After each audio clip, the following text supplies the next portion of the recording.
Hey guys, it's Heather from Kell Plan, and in today's video, I'm going to be showing you guys how to use the new food sticker book to make a laminated menu that you can reuse week after week after week. I do want to say be sure to watch the whole video because when I first do it, I mess up and I didn't think to cut off this part, and then it was double punched and it was terrible. So if you are someone who plans along with me, just be sure to cut off this edge before you laminate. You'll see the first time that I didn't do that and I had to redo it. So just a heads up as you're watching the video, if you're someone who does it along with me, cut off this edge so that you don't mess up too. Let's get started. We're going to be using a laminator to laminate this grocery list. And so I currently have my laminator heating up and it kind of makes funny noises when it's sitting over here warming up. So if you hear like a weird noise, I apologize. It's the laminator warming up so that we can laminate this. So in this sticker book, there are a couple of different shopping lists, and you can do this in a few different ways. But I wanted to come up with a weekly grocery list that or like a page that I can use every single week without having to constantly make a new one. That's kind of what I'm thinking. So I'm going to start with this long sticker that says shopping list. And I am going to put it over here. And I chose this one because the colors match the colors on the page. Okay. Now I am looking at these other stickers, and I think what I want to do, we have on the menu this week, Monday through Sunday, and then this one is Monday through Friday. So I kind of want Monday through Sunday. And let's maybe tie in the blue because there's blue here. So we're going to take this sticker that says on the menu this week, and we're going to place this here to where we can write out our menu each week. And then there was another sticker.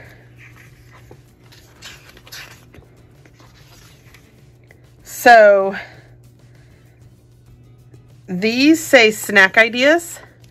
So you could have like your dinner menu here.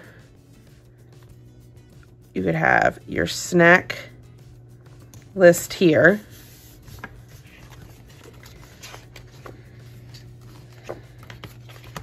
And then I basically have room for one more sticker.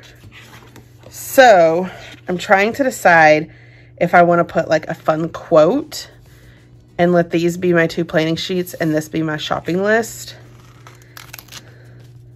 So eat well, feel good. We could put that there.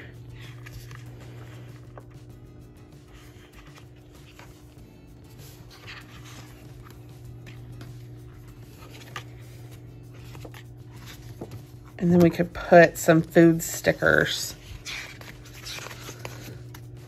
around it, maybe. My husband loves Brussels sprouts lately. Like, he's like obsessed with them. It's kind of funny. Let's put an avocado. Or these peppers.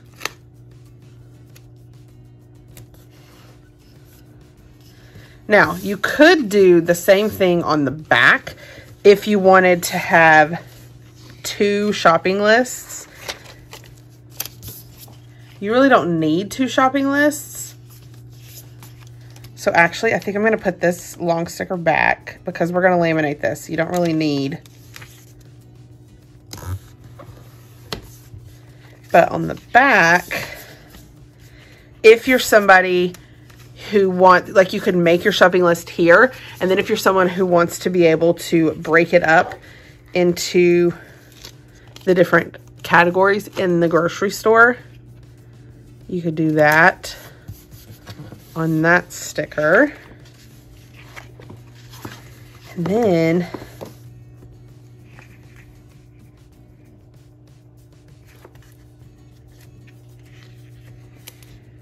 back here,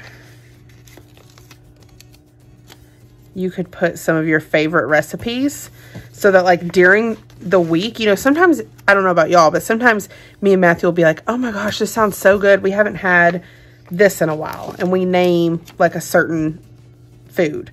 But then when we sit down to actually meal plan, it's like we can't think of anything. And we're like, that sounds good.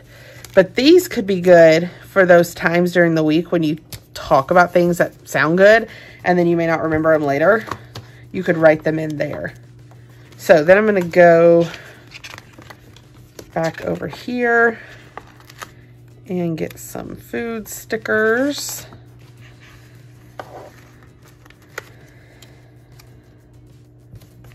To lay down the bottom.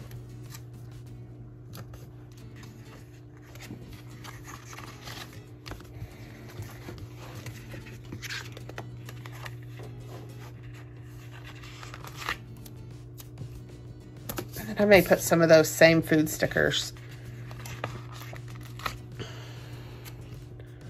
up here just to help fill in this space.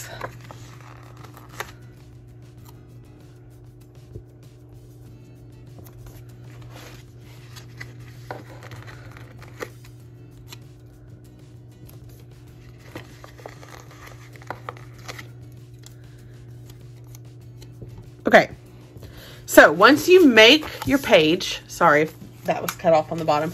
You may not have even seen this. I put some food down here. So once you do that, the next thing you do is you need to have a laminator. I personally got this laminator at Office Depot. It's just like a cheap laminator. It's nothing fancy.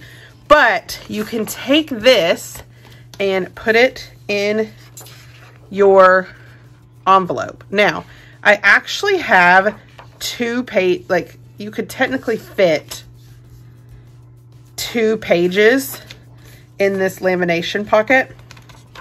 I'm going to scoot this over some and put it down. That way I don't have to trim that side.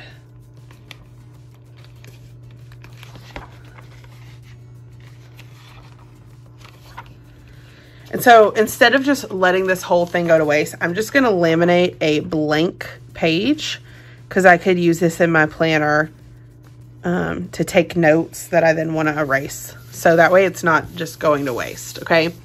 Then you want to insert your lamination with the closed end first, and you want to make sure your light's green. So then you just take it and you run it through. Mine is a little slow. And mine is, I think, 5 mil lamination. It might be 3 mil. I'd have to look at the package. I don't remember. I usually like to run it through twice just to make sure that it's sealed really well.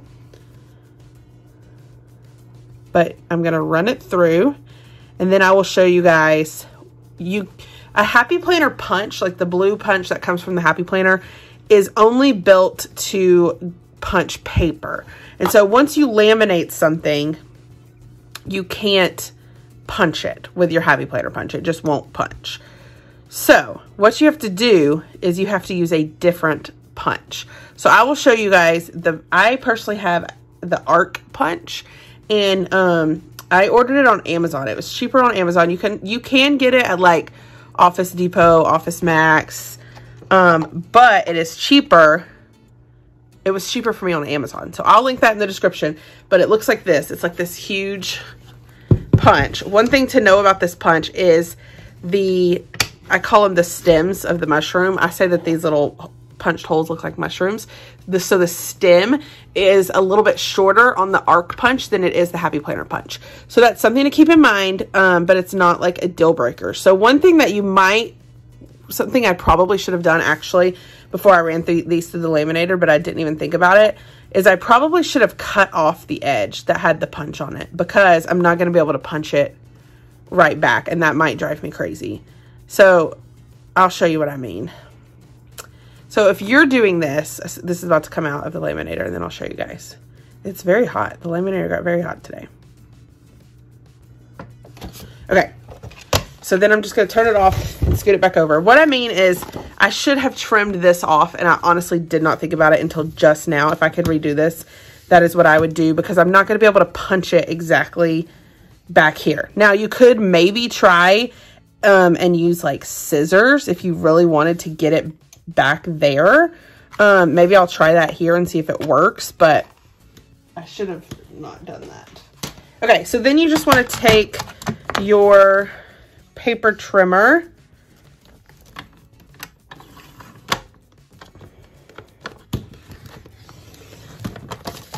and trim it down.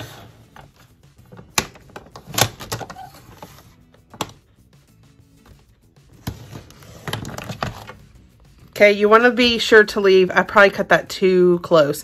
You want to leave an edge so that the lamination stays laminated. Okay, so I really wish that I had done that the right way. But if you do it, trim off this edge. Don't be like me, be smart. Okay, I am going to trim this a little bit more to get it a little bit closer to the edge. I don't want to get too close because I need the lamination to stay together, but I don't want to be too far to where the punch doesn't go on. Now, honestly, what I kind of want to do is, I'm not going to do it though. I was going to say cover that with washi because it's kind of going to drive me crazy. But then you want to take your punch. You can line up the holes to be close to where you want them.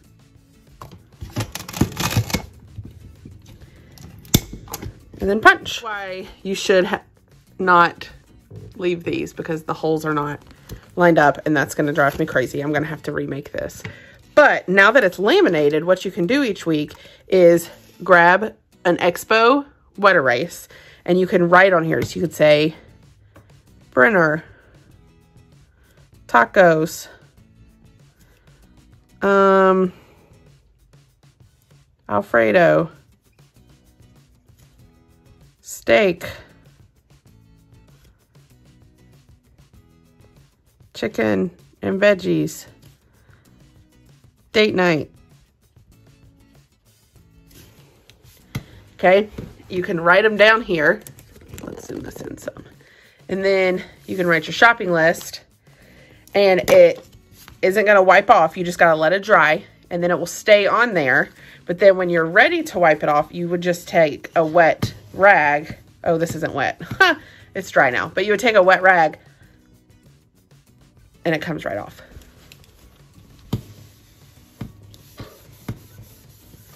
So I am going to remake this now with the edge cut off. I'll do it on sped up mode so that you guys can see me do it. And then you can make your own.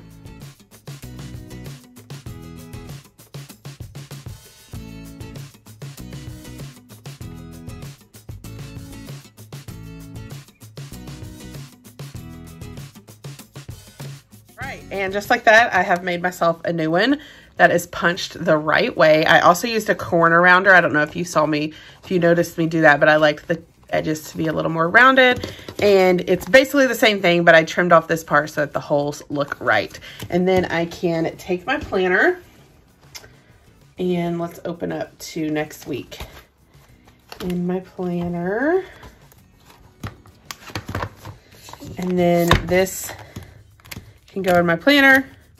I can use my wet erase to meal plan and make my shopping list each week. And then after I go shopping, I can wipe it off and use it again the next week. I love the idea of laminating this so that I don't have to make it over and over and over again. I'm like obsessed with it. I also, you might have noticed, I went ahead and redid a half sheet as well. This is kind of nice just to keep in the front of your planner to write down like any notes or upcoming things, and maybe you don't need it to live on a piece of paper forever, but just a good place to jot stuff, and then you can wipe it off when you don't need it. So that is the DIY laminated meal sheet. I hope that that was helpful. I hope that if you make one of these, I'd love to see it, and let me know what other things you might laminate to keep in your planner, and I can maybe even turn this into like a whole series of things to make and laminate in your planner. It could be a fun series. So if you like this video, I hope you hit the like button. If you want to see more of my videos, hit that subscribe button, and happy planning.